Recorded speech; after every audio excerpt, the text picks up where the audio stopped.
Welcome guys, welcome to my channel. Myself Aarvi Joshi. और बेटा start करते हैं आज के सेशन को। 11th class chemistry chapter number 2 lecture number 7। इससे पहले 6 लेक्चर हमने कंप्लीट किया। आई थिंक आप लोगों ने वो लेक्चर्स देखे हो। अगर आपका कोई भी डाउट हो तो आप हमें कमेंट सेक्शन में ज़रूर पूछिए। आज के सेशन को स्टार्ट करने से पहले लास्ट सेशन में जो कुछ हमने डिस्कस किया उसको थोड़ा सा रिवाइंड करते हैं, फिर स्टार्ट करते हैं आज का सेशन। लास्ट सेशन में हमने काफ़ी कुछ चीज़ें वहाँ पे डिस्कस करी, जिसमें से हाइड्रोजन का रेखीय स्पेक्ट्रम हमने डिस्कस किया था और किस तरीके से बताया गया था कि हाइड्रोजन गैस में जिस तरीके से विद्युत विसर्जन प्रवाहित किया जाता है, इलेक्ट्रिसिटी कंडक्शन करवाया जाता है, उसके बाद H2 गैस किस तरीके से एटम्स में टूट जाता है जहाँ पर ये हाईली एनर्जेटिक्स होते हैं। उसके बाद ये अपनी ग्राउंड स्टेट में जब आते हैं, अपनी तलस्थ अवस्था में जब आते हैं, तो उस दौरान ये विकिरणों का उत्सर्जन करते हैं जो डिफरेंट फ्रिक्वेंसीज़ की यहाँ पर क्या होती है, फ्रीक्वेंसी होती है। फ्रीक्वेंसीज़ की विद्युत चुंबकीय विकिरणें होती हैं। इसके बारे में काफ़ी कुछ चीज़ें बताई गई, जिसमें सबसे पहले 1885 के अंदर बामर ने बताया, और बामर ने जो तरंग संख्या बताई उसके बारे में यहाँ पर डिस्कशन किया था। V nu bar equals to यहाँ पर लिखा था 109677 इंटू 1/2² माइनस 1/n², और ये सेंटीमीटर इनवर्स में डिनोट किया गया था। दैट मीन्स कि वेव नंबर जो होता है वो यहाँ पर वेवलेंथ का अपोजिट होता है। 1/, वेवलेंथ क्या होता है आपका, वेव नंबर होता है, और वेवलेंथ का यूनिट होता है यहाँ पर सेंटीमीटर या मीटर। तो उसी के अकॉर्डिंग यहाँ पर वेव नंबर की बात करें तो इसका सेंटीमीटर इनवर्स यूनिट हो जाएगा। आगे कुछ और भी चीज़ें यहाँ पर डिस्कस करी गई थी, जिसके बाद यहाँ पर रिडबर्ग कांस्टेंट की बात करी जाती है, जो ये 109677 जो है, इनको रिडबर्ग कांस्टेंट यहाँ पर कहा जाता है। तो ये बात भी आप ध्यान रखिए। इसके अलावा यहाँ पर बताया गया था कि भाई जिस तरीके से स्पेक्ट्रम मिला, उस स्पेक्ट्रम में किस तरीके से यहाँ पर डिफरेंट फ्रिक्वेंसीज, डिफरेंट वेवलेंथ की वेव्स बाहर आई और उनको डिफरेंट सीरीज़ में बांटा गया। ये साइंटिस्ट के नाम के आधार पर इनको बताया गया था। लाइमन श्रेणी बात की जाती है, बामर की बात की जाती है, पास्चन की बात की जाती है, ब्रैकेट और फंड की बात की जाती है। तो ये आप अच्छे से ध्यान रखिए। बात करते हैं आज के सेशन को, थोड़ा सा आगे बढ़ाते हैं, और आज के सेशन में हम जो स्टार्ट करने वाले हैं वो है हाइड्रोजन का बोर मॉडल। नाम तो सुना ही है हाइड्रोजन का बोर मॉडल, क्योंकि अभी तक हमने जो कुछ पढ़ा है, चाहे आप जे थॉमसन मॉडल की बात करें, रदरफोर्ड मॉडल की बात करें, या मैक्स प्लांक का क्वांटम थ्योरी देख लें, या फिर आप मैक्सवेल का विद्युत चुंबकीय सिद्धांत देख लें, या फिर आप आइंस्टीन का प्रकाश विद्युत प्रभाव देख लें, ये जितने भी एक्सपेरिमेंट्स थे इन सब की स्टडी नील्स बोर ने करी, और उसके बाद ही इन्होंने अपना एटॉमिक मॉडल प्रपोज किया था। तो ये बात आप अच्छे से याद रख लीजिए। आज के सेशन में स्टार्ट करते हैं एटॉमिक मॉडल ऑफ बोर का एटॉमिक जो मॉडल है, हाइड्रोजन मॉडल जो उन्होंने दिया था हाइड्रोजन परमाणु के लिए, बोर मॉडल।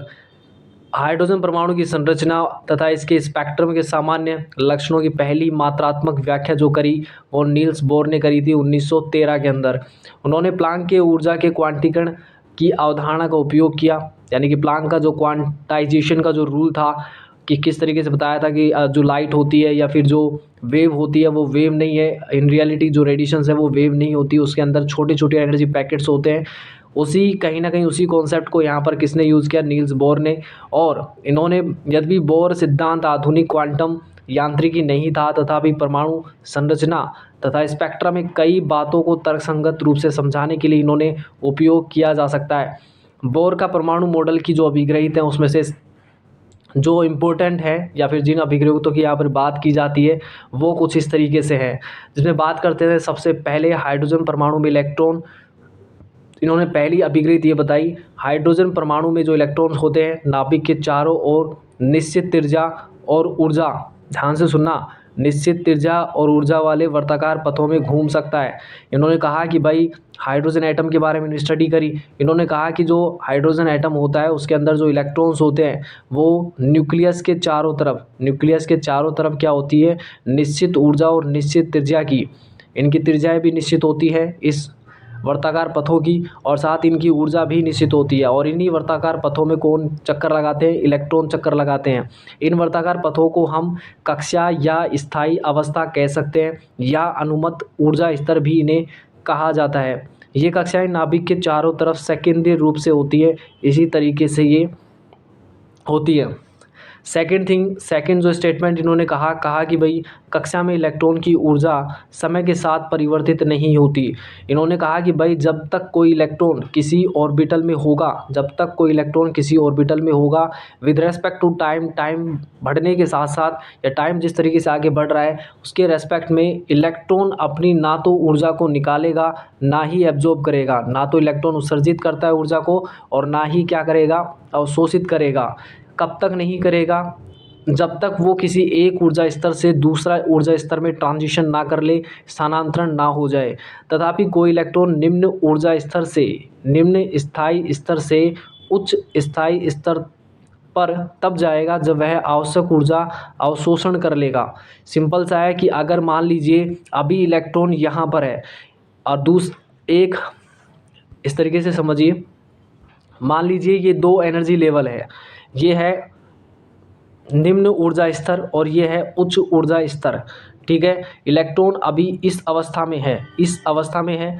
इलेक्ट्रॉन यहाँ तक पहुँचने के लिए, इस उच्च ऊर्जा स्तर में पहुँचने के लिए उसको ये वाला गैप कंप्लीट करना पड़ेगा। यदि इलेक्ट्रॉन इतना एनर्जी एब्जॉर्ब कर लेता है तभी वो इस ऊर्जा स्तर से दूसरे ऊर्जा स्तर में जाएगा। ठीक है, दूसरी कंडीशन क्या है, अगर मान लो इलेक्ट्रॉन इस ऊर्जा स्तर में है, highly energetic state, that means कि उच्च ऊर्जा स्तर की बात हो रही है। उच्च ऊर्जा स्तर में जब इलेक्ट्रॉन होता है, जब तक वो दूसरे ऊर्जा स्तर या निम्न ऊर्जा स्तर में नहीं जाएगा, जब तक इस एनर्जी गैप को वो रिलीज़ नहीं कर देता, यानी इतनी एनर्जी को जब तक वो रिलीज़ नहीं कर देगा, उत्सर्जित नहीं कर देगा, तब तक वो निम्न ऊर्जा स्तर में नहीं आएगा। तो ये दोनों कंडीशन समझ लेना।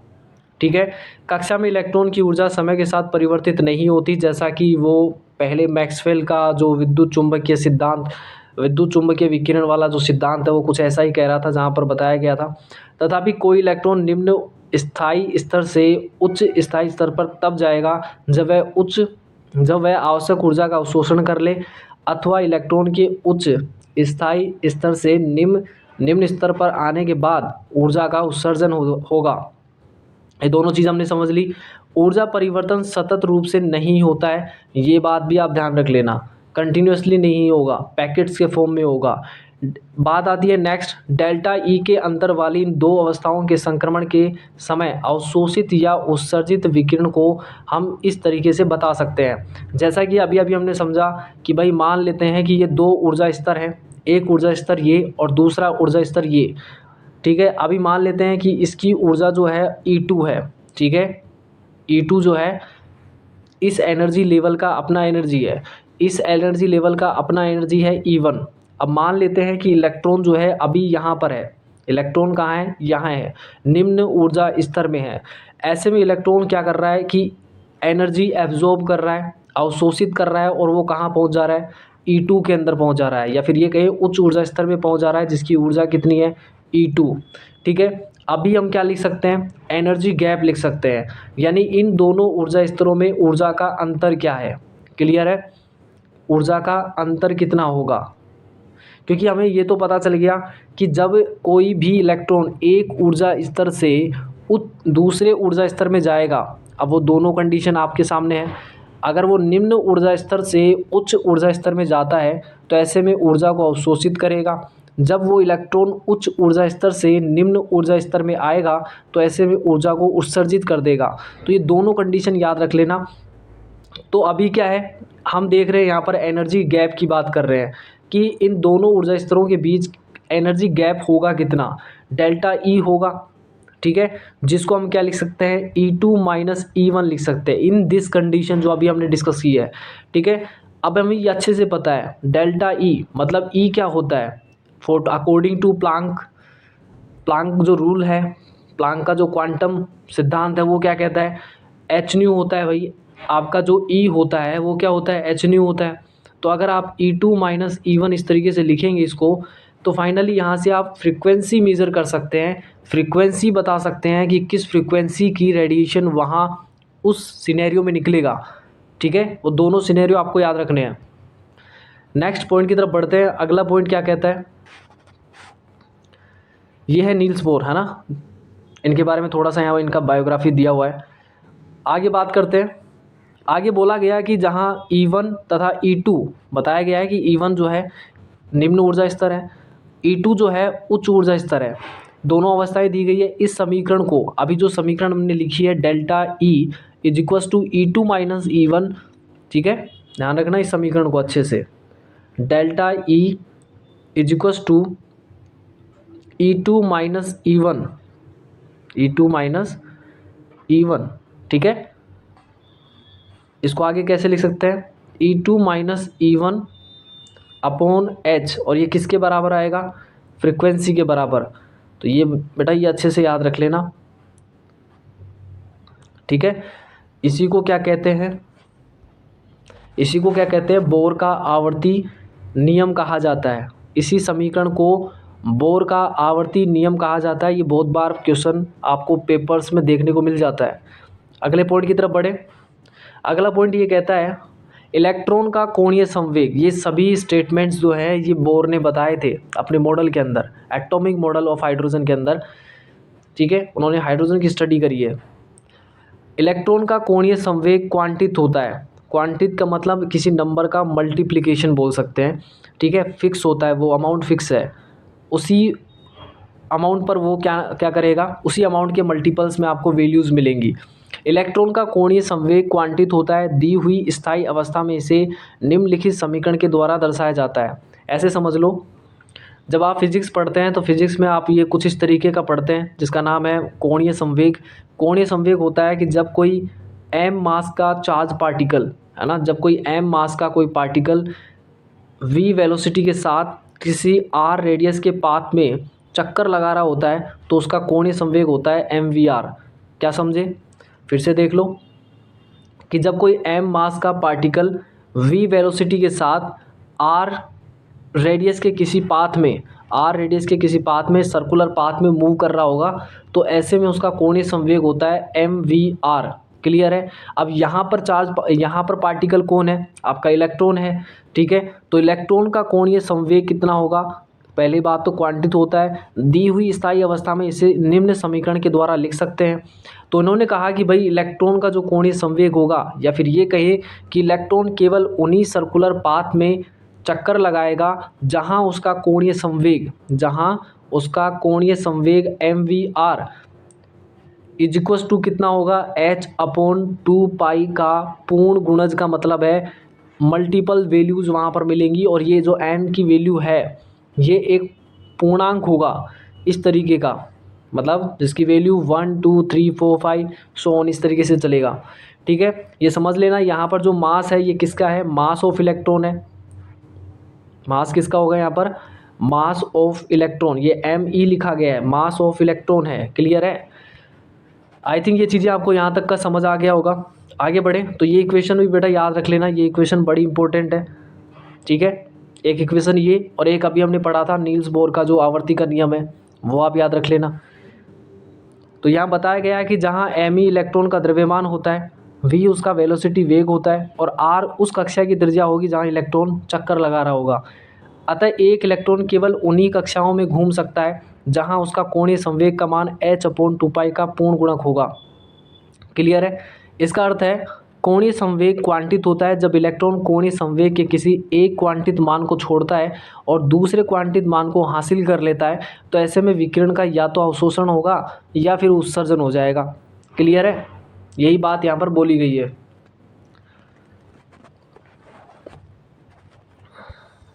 देखो यहाँ पर ये कोणीय संवेग के बारे में थोड़ी सी जानकारी बेटा दी गई है, ये भी देख ले। कोणीय संवेग होता क्या है, फिजिक्स में पढ़ते हैं ये देखने को तो, लेकिन जिस प्रकार हम बात करते हैं कि जिस प्रकार m मास यानी द्रव्यमान किसी रेखीय वेग की का गुणनफल होता है, यानी कि m और v का जो मल्टीप्लिकेशन होता है उसको हम क्या कहते हैं, रेखिक संवेग कहते हैं, ठीक है। कोणीय संवेग क्या होता है, जिस प्रकार से m यानी कि मास, द्रव्यमान, रेखिक वेग यानी v का गुणनफल, इन दोनों का जब मल्टीप्लिकेशन आप लेंगे m और v को, तो उसको हम क्या कहते हैं, रेखीय संवेग कहते हैं, जिसको हम p से डिनोट करते हैं। उसी प्रकार से आपका कोणीय संवेग होता है, उसी प्रकार कोणीय संवेग होता है, एंगुलर मोमेंटम होता है। ये एंगुलर मोमेंटम क्या होता है, I इंटू डब्ल्यू होता है। I को बोलते हैं इनर्सिया, जड़त्व आघूर्ण बोलते हैं, ठीक है। और ये होता है आपका ओमेगा, कोणीय वेग होता है। इन दोनों का मल्टीप्लिकेशन क्या होता है, यहाँ पर आपका कोणीय संवेग होता है। ठीक है, अब इसमें दो चीज़ें हैं कि आई जो होता है वो कितना होता है, आई जो होगा वो होता है एम आर स्क्वायर। ये एम जो है ये मास ऑफ इलेक्ट्रॉन हो जाएगा यहाँ पर, और आर उस पाथ की रेडियस होगी जिसमें वो चक्कर लगाएगा। इसके अलावा ओमेगा की बात करें तो वो क्या होता है, वी अपॉन आर होता है। ये वेलोसिटी है इलेक्ट्रॉन की, और यहाँ पर ये रेडियस होगी उस पाथ की। ठीक है, ओमेगा उसका कोणीय वेग हो जाएगा। और इसी तरीके से इन दोनों का मल्टीप्लिकेशन जब करते हैं तो फाइनली आपको क्या मिल जाता है, एम वी आर मिल जाता है। क्लियर है। नेक्स्ट है यहाँ पर, इसी से आगे बढ़ते हैं हम आगे। देखो यहाँ पर क्या बोला गया था, यहाँ बोला गया था कि इलेक्ट्रॉन केवल उन्हीं सर्कुलर पाथ में मूव करेगा, उन्हीं सर्कुलर पाथ में चक्कर लगाएगा जहाँ उसका कोणीय संवेग, ठीक है, h/2π का पूर्ण गुणक होगा। जैसे ही इलेक्ट्रॉन एक कोणीय संवेग के एक क्वांटित मान को छोड़ करके दूसरे क्वांटित मान को हासिल कर लेता है तो ऐसे में विकिरण का या तो उत्सर्जन हो जाएगा या फिर अवशोषण हो जाएगा।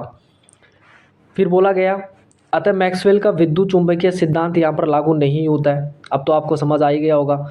अतः मैक्सवेल का विद्युत चुंबकीय सिद्धांत यहाँ पर लागू नहीं होगा। मैक्सवेल का विद्युत चुंबकीय सिद्धांत कहता था कि जब कोई चार्ज पार्टिकल सर्कुलर पाथ में घूमेगा तो ऐसे में वो विद्युत चुंबकीय विकिरणों का एमिशन करता है, जैसा कि नहीं होता ऐसा। यही कारण है कि कुछ निश्चित कक्ष ही अनुमत होते हैं। बोर की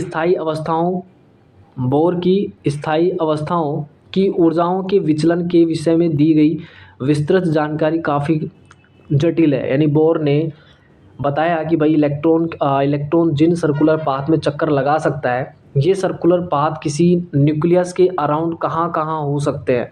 इसके बारे में इसने डिटेल में बहुत कुछ बताया है, जिनके बारे में हायर आपको एजुकेशन में देखने को मिलता है वहाँ पर। तो बोर की स्थायी अवस्थाओं की ऊर्जा के विचलन में विषय में दी गई विस्तृत जानकारी काफ़ी जटिल है, उसे हमें आगे की कक्षाओं में समझाया जाएगा। बोर के सिद्धांत के अनुसार हाइड्रोजन के लिए कुछ जानकारी इस तरीके से दी गई। अब भाई सिंपल सा है कि बोर ने स्टडी करा था हाइड्रोजन को। हाइड्रोजन के अंदर एक ही एटम होता है, ठीक है, हाइड्रोजन को स्टडी किया, हाइड्रोजन के अंदर एक ही इलेक्ट्रॉन होता है, एक इलेक्ट्रॉन होता है, ठीक है। तो हाइड्रोजन के अंदर एक इलेक्ट्रॉन होता है, इसलिए उसको स्टडी कर पाना बहुत आसान था, ठीक है। इलेक्ट्रॉन के लिए स्थायी अवस्थाओं को n बराबर 1 2 3 इस तरीके से बताया गया, और इन पूर्णांकों को मुख्य क्वांटम संख्या बताया जाता है। तो जो n होता है ना, इसको ध्यान रख लेना, प्रिंसिपल क्वांटम नंबर बोलते हैं इसको। क्या बोलते हैं, प्रिंसिपल क्वांटम नंबर बोलेंगे। और ये हमें क्या बताएगा, ये हमें जनरली क्या बताता है कि किसी भी न्यूक्लियस के अराउंड जो ये आपके ऑर्बिट्स है ना, ये ऑर्बिट्स हैं, ठीक है, इनके बारे में बताएगा। अगर ये n बराबर 1 है तो ये पहला होगा, n बराबर 2 है तो ये दूसरा होगा, n बराबर 3 है तो इससे तीसरा ऑर्बिट आ जाएगा। इस तरीके से होते हैं, ठीक है। तो इलेक्ट्रॉन के लिए स्थायी अवस्थाओं को n बराबर 1 2 3 इस तरीके से द्वारा व्यक्त किया गया। इन पूर्णांकों को मुख्य क्वांटम संख्या प्रिंसिपल क्वांटम नंबर कहा जाता है। स्थायी अवस्थाओं की त्रिज्याओं को निम्नलिखित रूप में हम प्रदर्शित कर सकते हैं। अब इन त्रिज्या मतलब आपने ये तो देख ही लिया कि भाई न्यूक्लियस के अराउंड ये ऑर्बिट इस तरीके से हो सकते हैं, ठीक है, n बराबर 1, n बराबर 2, n बराबर 3 इस तरीके से। बट इनकी रेडियस क्या होगी, इसकी रेडियस कितनी है, इसकी रेडियस कितनी है, अगले वाले की कितनी होगी, इन रेडियस को मेज़र करने के लिए इन्होंने यहाँ पर एक मैथमेटिकल टर्म दिया है, जिसका कुछ इस तरीके से है। इक्वेशन की बात करते हैं रेडियस के बारे में, तो आर एन इजक्वल्स टू होता है n स्क्वायर a नॉट। ये ध्यान रख लेना। अभी ये कैसे मिला ये भी हम आगे पढ़ेंगे। सबसे पहले क्या है, यहाँ पर r मतलब रेडियस है, n मतलब nth ऑर्बिटल की बात हो रही है या nth ऑर्बिट की बात हो रही है, क्योंकि n तो वैल्यू वेरी कर सकता है ना, 1 2 3 4 5 इस तरीके से। तो ये n क्या होगा, पहला ऑर्बिट है या दूसरा है, तीसरा है, जो भी है वो बताना है। और साथ ही यहाँ पर a नोट है, लेकिन ये ध्यान रखना ये हाइड्रोजन के लिए बता रखा है, ठीक है, हाइड्रोजन के लिए बता रखा है, ये इक्वेशन हाइड्रोजन के लिए ही है। आगे बढ़े। अब यहाँ पर बोला गया कि भाई जो आपका ये ए नोट दिख रहा है इस इक्वेशन के अंदर, ए नोट इसका वैल्यू कितना होता है, फिक्स होता है, ये फिक्स वैल्यू है। ए नोट जो है फिक्स होता है 52.9 पीएम मतलब पाइकोमीटर, और पाइकोमीटर कितना होता है 10⁻⁻12 मीटर होता है। क्लियर है। इस प्रकार पहली अवस्था जिसे बोर कक्षा कहा जाता है की त्रिज्या 52.9 पाइकोमीटर होगी। साधारणतः हाइड्रोजन परमाणु में इलेक्ट्रॉन इसी कक्षा n बराबर 1 में होगा। पाया जाता है। एन के बढ़ने के साथ आर का मान बढ़ता है और दूसरे शब्दों में ये भी कह सकते हैं कि इलेक्ट्रॉन नाभिक से दूर होता चला जाता है। कैसे समझे इसको, ध्यान से देखना। इन्होंने कहा कि भाई हाइड्रोजन के बारे में इन्होंने स्टडी करा, ये न्यूक्लियस है, तो न्यूक्लियस के अराउंड जो है ये ऑर्बिट इस तरीके से है। अब ये एन बराबर 1 है, एन बराबर 2 है, लेकिन आपको ये समझना होगा कि हाइड्रोजन में तो एक ही इलेक्ट्रॉन है, तो एक ही इलेक्ट्रॉन है तो वो तो यहीं होगा, अगला ऑर्बिट में तो कुछ नहीं है। तो ऐसे में क्या होगा कि आपको देखना होगा कि यहाँ पर जो आपने अभी इक्वेशन लिखा R N equals to N square A naught, तो एन का वैल्यू क्या है यहाँ पर, एन का वैल्यू तो हाइड्रोजन के लिए तो एक ही होगा, क्योंकि उसका जो इलेक्ट्रॉन है वो तो एन 1 में ही है, लास्ट इलेक्ट्रॉन, ठीक है, एन बराबर 1 में है। तो ऐसे में एन का वैल्यू अगर 1 होगा तो आर एन इजक्वल्स टू कितना आ जाएगा आपका ए नोट, और ए नोट का वैल्यू जो है वो तो फिक्स है, कितना है 52.9 pm। तो इसका मतलब है कि जो त्रिज्या हाइड्रोजन के लिए मिली पहली कक्षा की त्रिज्या, और हमें ये भी पता है कि हाइड्रोजन का जो एक इलेक्ट्रॉन है वो इसी कक्षा में होगा। हाँ, दूसरी बात ये कही गई है कि आप इस इक्वेशन को जब ध्यान से देखेंगे R N equals to N square A naught, तो यहाँ आप समझ सकते हैं कि ये वैल्यू तो फिक्स है, कांस्टेंट वैल्यू है, ये तो वेरी करेगी नहीं, लेकिन ये वैल्यू वेरी कर सकती है। क्या कर सकती है, वेरी कर सकती है। ये डिफरेंट डिफरेंट एटम्स के लिए, अभी हाइड्रोजन की स्टडी हो रही है तो हाइड्रोजन में तो एक ही है, लेकिन ये बाद में जब ये वैल्यू वेरी करेगी तो ऐसे में, क्योंकि जहाँ इलेक्ट्रॉन्स की संख्या बढ़ेगी वहाँ ये एन वैल्यू बढ़ेगी, ठीक है। ऐसे में क्या होगा, जब ये एन वेरी करेगा, एन बढ़ेगा, तो ऐसे में आर भी बढ़ता है, ठीक है। और उसका मतलब यही होता है कि इलेक्ट्रॉन कहीं ना कहीं न्यूक्लियस से दूर जा रहा है। देखिए ध्यान से, ये अगर आपका न्यूक्लियस है, आपका नहीं, एटम का न्यूक्लियस है, अगर ये न्यूक्लियस है तो न्यूक्लियस के अराउंड इलेक्ट्रॉन इस तरीके से होंगे, ठीक है। ये मान लेते हैं एन बराबर 1 है, इसी तरीके से एन बराबर 2 भी होगा दूसरा ऑर्बिट, इसी तरीके से तीसरा भी होगा। तो इलेक्ट्रॉन का नंबर जब बढ़ता है तो ऐसे में एन का वैल्यू बढ़ता है, क्योंकि उनको रखने के लिए ऑर्बिट भी तो चाहिए, तो ऐसे में एन का वैल्यू बढ़ेगा, और एन का वैल्यू जैसे बढ़ेगा तो ऐसे में इलेक्ट्रॉन की न्यूक्लियस से डिस्टेंस भी बढ़ती है, और इसी को तो हम रेडियस कहते हैं। तो यही तो कहा गया है कि रेडियस बढ़ती है, ठीक है। तो इलेक्ट्रॉन नाभिक से दूर होता चला जाता है। इलेक्ट्रॉन से संबंधित सबसे महत्वपूर्ण गुण क्या है, इलेक्ट्रॉन से संबंधित सबसे महत्वपूर्ण गुण स्थायी अवस्था की ऊर्जा होगी, ठीक है। अब वो स्थायी अवस्था हाइड्रोजन के लिए क्या हो सकती है, सिंपल सा है कि हाइड्रोजन के पास तो भाई एक ही इलेक्ट्रॉन होता है और वो उसके पहले ही ऑर्बिट में होता है एन बराबर 1 में।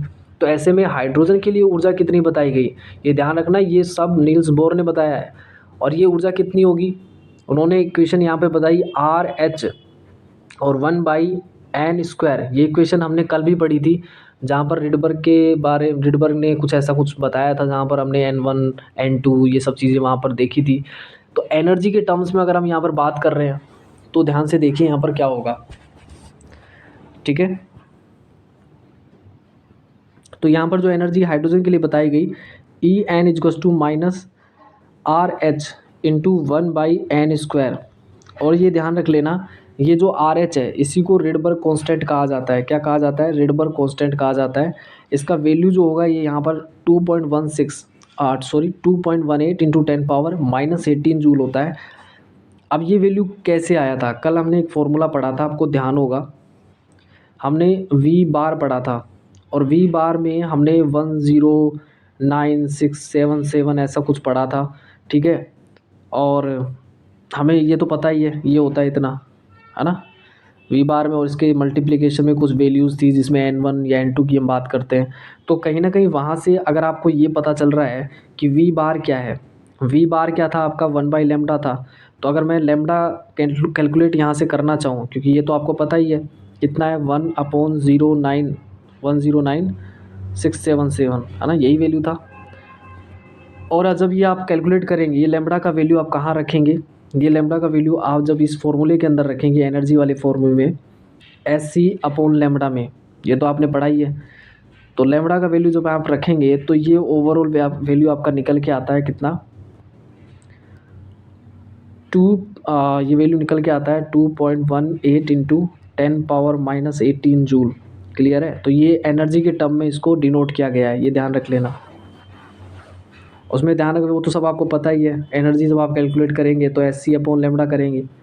एच आपको पता है प्लांक कांस्टेंट होता है 6.626 इंटू 10⁻−34 जूल सेकेंड होगा। ये आपका 3 इंटू 10⁻8 मीटर पर सेकेंड लाइट वेलोसिटी होगा। और ये लैम्बडा आपका अभी दिया है 1/109677। इसको रखेंगे तो फाइनली जो ई आएगा वो आपका वैल्यू होगा ये जो दिया है यहाँ पर। नेक्स्ट है निम्नतम अवस्था जिसे तलस्थ अवस्था या ग्राउंड स्टेट कहा जाता है, उसकी एनर्जी यहाँ पर कितनी होगी। अगर हम हाइड्रोजन के लिए बात कर रहे हैं तो हाइड्रोजन के लिए क्या होगा भाई, -RH इंटू 1/n²। ये वैल्यू आपको पता है कितना, माइनस का 2.18 इंटू 10⁻−18। और यहाँ पर n का वैल्यू हाइड्रोजन के लिए कितना होता है, अब आप कहेंगे 1 होता है, क्योंकि उसका पहला इलेक्ट्रॉन है, एक ही इलेक्ट्रॉन है और वो भी पहले ही कोस में है, यानी कि पहले ही ऑर्बिट में है। तो सिंपल सा है कि आप n का वैल्यू अगर 1 रखेंगे तो यही एक वैल्यू है जो इसके बराबर आ गई, सिंपली यही वैल्यू रहेगी। ठीक है, तो यही लिखा गया है यहाँ पर कि इलेक्ट्रॉन हाइड्रोजन के लिए जो होगा वो एनर्जी क्या होगी, ये रहेगी। N2 अगर मान लीजिए, अब ये वैल्यू हाइड्रोजन के लिए तो नहीं होगी, है ना, हाइड्रोजन के लिए नहीं है क्योंकि हाइड्रोजन में तो एक ही इलेक्ट्रॉन है। तो दूसरी अगर अवस्था की बात कर ली जाए कि अगर मान लो ऐसा हो कि पहले के अलावा दूसरा भी क्या है, ऑर्बिटल है, तो उसकी एनर्जी कितनी होगी, उस ऑर्बिटल की एनर्जी की बात की जाए तो वो कितनी होगी, 2 आप निकाल सकते हैं यहाँ से, क्योंकि n का वैल्यू यहाँ पर कितना रख दोगे आप, 2, तो 2 रखेंगे तो ये 4 से डिवाइड कर जाना होगा यहाँ पर। ठीक है, देखो ध्यान से, 4 से आप डिवाइड कर देंगे यहाँ पर, क्लियर है। हाइड्रोजन परमाणु की विभिन्न स्थायी अवस्थाओं में ऊर्जा स्तरों की ऊर्जाओं को दिखाया गया है। इसको मतलब सिंपल सा है कि डिफरेंट एनर्जी लेवल्स जो है वो हाइड्रोजन के लिए यहाँ पर बताए गए हैं। अगर आप हाइड्रोजन का ये न्यूक्लियस देख रहे हैं, इसके अराउंड आप पहला ऑर्बिट, दूसरा ऑर्बिट, तीसरा ऑर्बिट, है ना, इस तरीके से होंगे।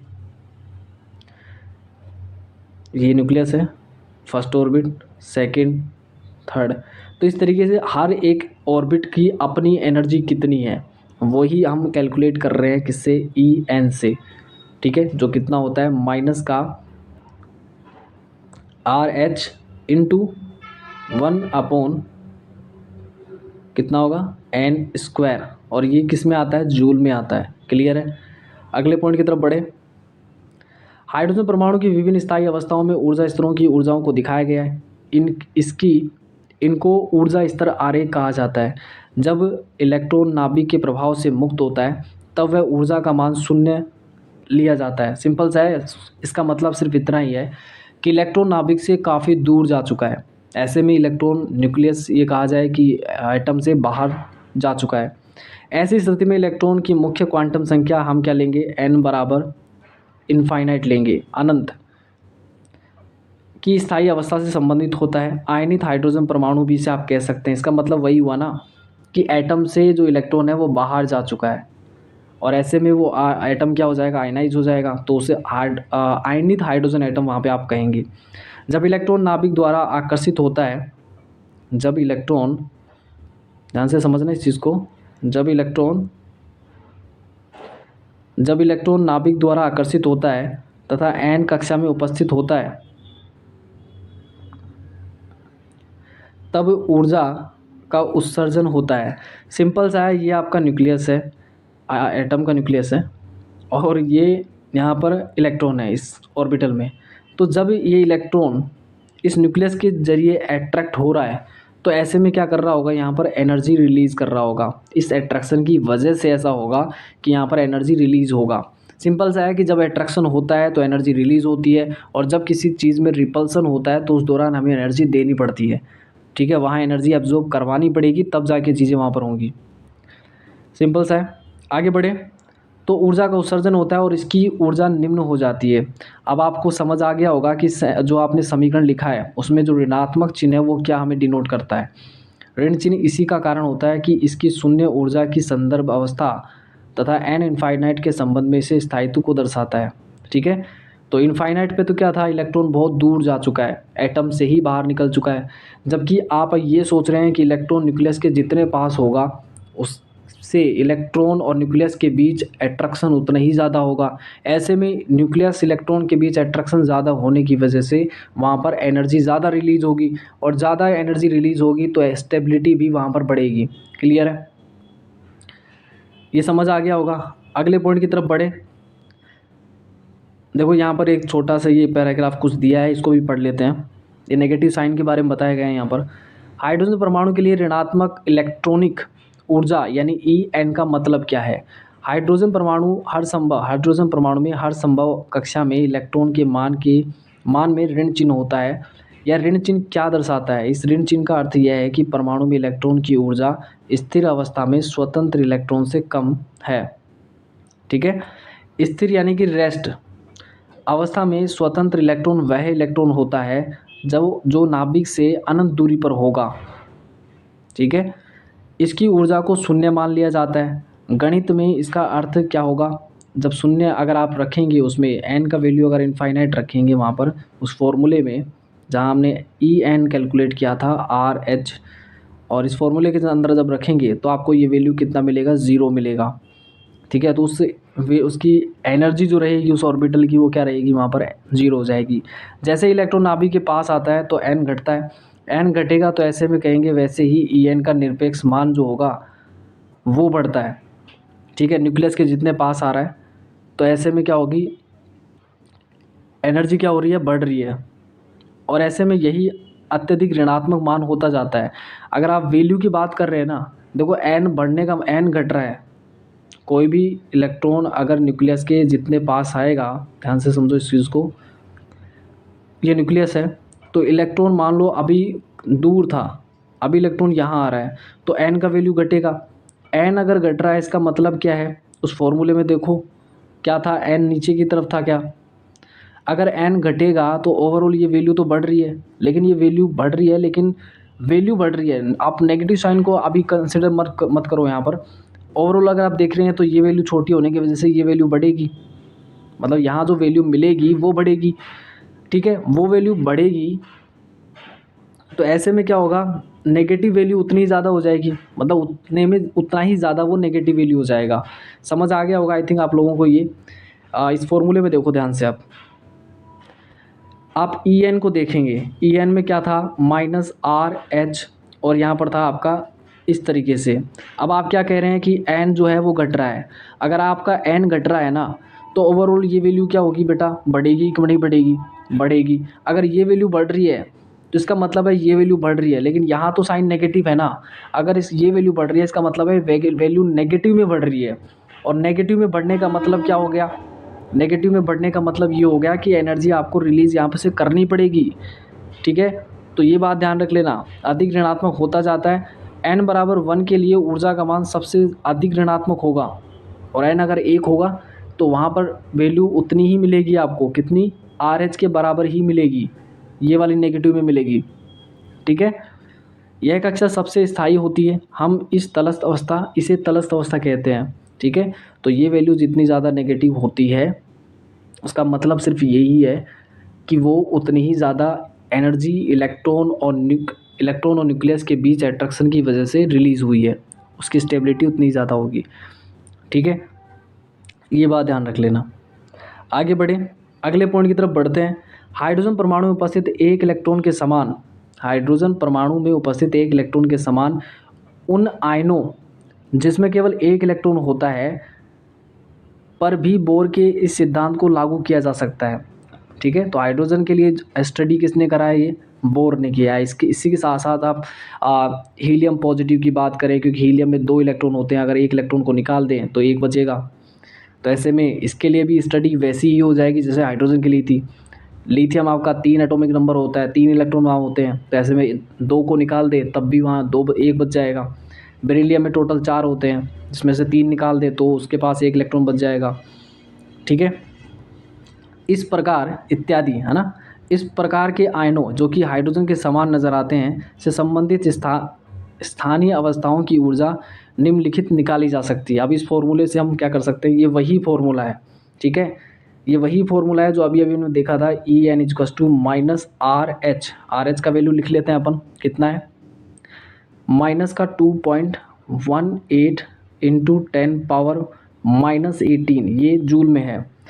इनटू यहाँ पर क्या था? Z²/n²। अब आप बोलेंगे सर Z² तो था ही नहीं वहाँ पर। बेटा वहाँ पर Z² नहीं था, लेकिन Z की वैल्यू को ऑलरेडी वहाँ पे पुट कर दिया था, रख दिया था। जिसकी Z का वैल्यू कितना होता है हाइड्रोजन के लिए? एटॉमिक नंबर कितना होता है हाइड्रोजन का? 1 होता है, तो वहाँ पर 1 लिखा हुआ था, और 1 का स्क्वायर 1 ही होता है। ठीक है, इसलिए वहाँ पर z नहीं लिखा गया था, जेड स्क्वायर, और यहाँ पर क्या हो जाएगा एन स्क्वायर। इस फॉर्मूले से ध्यान रखना, इस फॉर्मूले को भी हम देखेंगे कि किस तरीके से फॉर्मूला आता है। क्लियर है? तो ये ध्यान रखना, ये एनर्जी का फॉर्मूला है। हर एक क्या कह सकते हैं, एनर्जी जो लेवल होता है, हर एक एनर्जी लेवल की एनर्जी को कैलकुलेट किया जा सकता है। तो ई एन इजक्वस to -2.18 into 10⁻18 into Z square by n square, और यहाँ पे ये किस में होगा, जूल के अंदर होगा, ये बात ध्यान रख लेना। रेडियस भी आप निकाल सकते हैं, हाइड्रोजन के लिए देखा था हमने, आर एन इजक्वस टू कितना था 52.9, ये देखा था हमने वहाँ पर। आप बोलेंगे कि हमने तो ये देखा था, ए नोट देखा था वहाँ पर, और यहाँ पर ए नोट का वैल्यू तो 52.9 था, और यहाँ पर एन स्क्वायर था, बाकी तो कुछ देखा ही नहीं हमने। वहाँ पे क्या था कि आपने हाइड्रोजन के लिए जेड का वैल्यू 1 रख दिया था, ठीक है, इस वजह से आपको ये वैल्यू दिखा नहीं। लेकिन एग्जैक्ट फॉर्मूला क्या है, आर एन इजक्वस to 52.9 into N square by Z, और ये किस में होगा, पाइकोमीटर। पाइकोमीटर कितना होता है, 10⁻⁻12 मीटर होता है। क्लियर है? ये दोनों फॉर्मूले आपको याद रखने हैं, एनर्जी के लिए और रेडियस के लिए। ये किसकी एनर्जी है, इलेक्ट्रॉन जिन पाथ में वो चक्कर लगा रहा है, यानी कि जिन सर्कुलर पाथ में, जिन स्थायी कक्षाओं में चक्कर लगा रहा है, उनकी बात की जा रही है, उन स्थायी कक्षाओं की त्रिज्याओं की बात की जा रही है। ठीक है, आगे बढ़े। जहाँ जेड जो होगा वो परमाणु क्रमांक है। इन फॉर्मूलाज के अंदर आप देख सकते हैं कि जेड जो है वो एटॉमिक नंबर है। अब हीलियम के लिए आप जानते हैं 2 होता है, लिथियम के लिए 3 होता है। ठीक है, लिथियम, हीलियम और लिथियम परमाणु के लिए इनका मान क्रमशः 2 और 3 होता है। उपरोक्त समीकरणों से यह विदित है कि जेड के बढ़ने के साथ ऊर्जा का मान अधिक ऋणात्मक हो जाता है और त्रिज्या कम हो जाती है। इसका अर्थ है कि इलेक्ट्रॉन नाभिक से दृढ़ता से बंधा हुआ है। ध्यान से देखना इस फॉर्मूले में। अब अगर आप ध्यान से देखें तो जेड बढ़ रहा है, तो ये वैल्यू आप सोच रहे होंगे ये वैल्यू बढ़नी चाहिए। ठीक है, तो ये वैल्यू जितनी ज़्यादा बड़ी होगी, जेड जितना बड़ा होगा, ओवरऑल ये वैल्यू उतना ही ज़्यादा नेगेटिव होगा। तो ओवरऑल ये वैल्यू जितना ज़्यादा नेगेटिव होगा, स्टेबिलिटी उतनी बढ़ेगी। अभी हमने कहा था कि नेगेटिव साइन सिर्फ हमें ये डिनोट करता है कि जितना बड़ा नेगेटिव वैल्यू होगा, ये समझ जाना कि इलेक्ट्रॉन और न्यूक्लियस के बीच उतना ज़्यादा अट्रैक्शन है, और जितना ज़्यादा अट्रैक्शन है उतनी ही ज़्यादा एनर्जी रिलीज़ होगी। जब एनर्जी रिलीज़ होती है तो स्टेबिलिटी आती है, और जब एनर्जी अंदर आती है तो स्टेबिलिटी कम हो जाती है। क्लियर है? दूसरी बात, अगर इसमें देखेंगे जेड, यहाँ जेड अगर बढ़ेगा, जितना ज़्यादा जेड बढ़ेगा, ओवरऑल ये वैल्यू क्या हो जाएगी, छोटी हो जाएगी। ठीक है, बड़ी संख्या का भाग आप छोटी संख्या में देंगे तो वैल्यू तो छोटी मिलेगी ना, इसलिए जेड का वैल्यू जितना बड़ा होगा, ओवरऑल ये वैल्यू छोटी हो जाएगी, यानी आर घट जाएगा। ठीक है, तो जैसे जैसे एटॉमिक नंबर बढ़ता है ना, जहाँ पर एटॉमिक नंबर बढ़ने का मतलब है जहाँ प्रोटॉन्स की संख्या बढ़ती है, ठीक है, वहाँ पर क्या होता है, आर घट जाता है, रेडियस घटने लगती है। अगले पॉइंट की तरफ बढ़े, तो ये तो हो गया आपका यहाँ तक। ठीक है, इसका मतलब है कि इलेक्ट्रॉन की न्यूक्लियस की इलेक्ट्रॉन पर पकड़ अच्छी खासी है। ठीक है, अगले पॉइंट की तरफ बढ़े। इन कक्षाओं में गति करते हुए इलेक्ट्रॉनों के, ध्यान से सुनना, इन कक्षाओं में गति करते हुए इलेक्ट्रॉनों के वेगों की गणना करना भी संभव है, यद्यपि इसके लिए एक सटीक समीकरण यहाँ नहीं दिया गया है। यानी कि वेलोसिटी भी बता सकते हैं कि एटम, यह आपका न्यूक्लियस है, और न्यूक्लियस के अराउंड जो ये इलेक्ट्रॉन्स है, ये किस वेलोसिटी के साथ चक्कर लगा रहे होंगे, ये भी बताया जा सकता है। वो भी हम देखेंगे, यहाँ बताया नहीं गया, लेकिन उसका जो इक्वेशन है वो भी हम यहाँ पे डिस्कस करेंगे। अभी ध्यान से देख लो, ये जो नील्स बोर का एटॉमिक मॉडल है, इससे क्या क्या चीज़ें सामने आ गई। पहली बात, इलेक्ट्रॉन किन सर्कुलर पाथ में चक्कर लगा रहा है, यानी कि उस सर्कुलर पाथ की एनर्जी क्या है, उस सर्कुलर पाथ की रेडियस क्या है, इसके अलावा वो किस वेलोसिटी के साथ चक्कर लगा रहा है इलेक्ट्रॉन, ये सब पता किया किसने, नील्स बोर ने। ठीक है, तो यही बताया गया है यहाँ पर।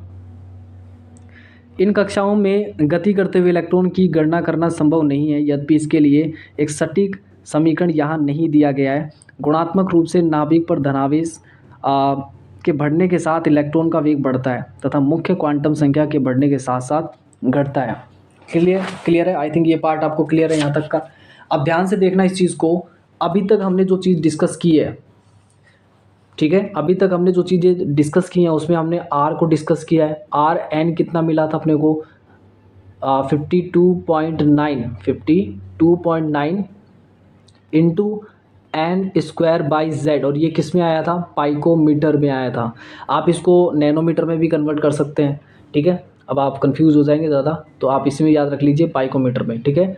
नेक्स्ट है यहाँ पर ई एन, एनर्जी, उस ऑर्बिटल की एनर्जी या उस जिसमें चक्कर लगा रहा है इलेक्ट्रॉन, ठीक है। तो माइनस में कितना था ये 2.18 इंटू 10⁻⁻18, ठीक है, ये आर एच ही था, ठीक है, इंटू क्या होगा यहाँ पे जेड स्क्वायर,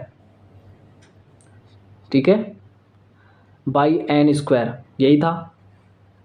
और इसी तरीके से एक आता है वेलोसिटी, यानी कि इलेक्ट्रॉन जिन पाथ में चक्कर लगा रहा है उसकी वेलोसिटी क्या होगी, वी एन।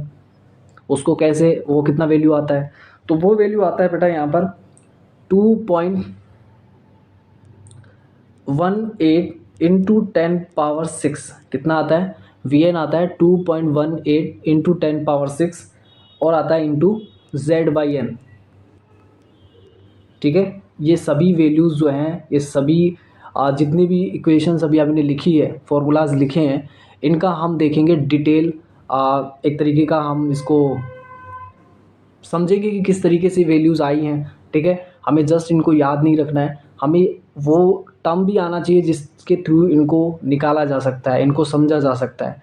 तो जब भी हम नेक्स्ट सेशन में आपसे मिलेंगे तो उस सेशन में सबसे पहला हमारा काम होगा इन तीनों टर्म्स को समझना, एनर्जी, रेडियस और साथ ही वेलोसिटी। इन तीनों का हम क्या देखेंगे वहाँ पर डिटेल सॉल्यूशन जो है कि किस तरीके से ये पूरा आया था, ठीक है, वो पूरा हम वहाँ पे डिस्कस करेंगे। तो आज के सेशन को हम यहीं एंड करते हैं और मिलते हैं नेक्स्ट सेशन में, तब तक के लिए थैंक यू।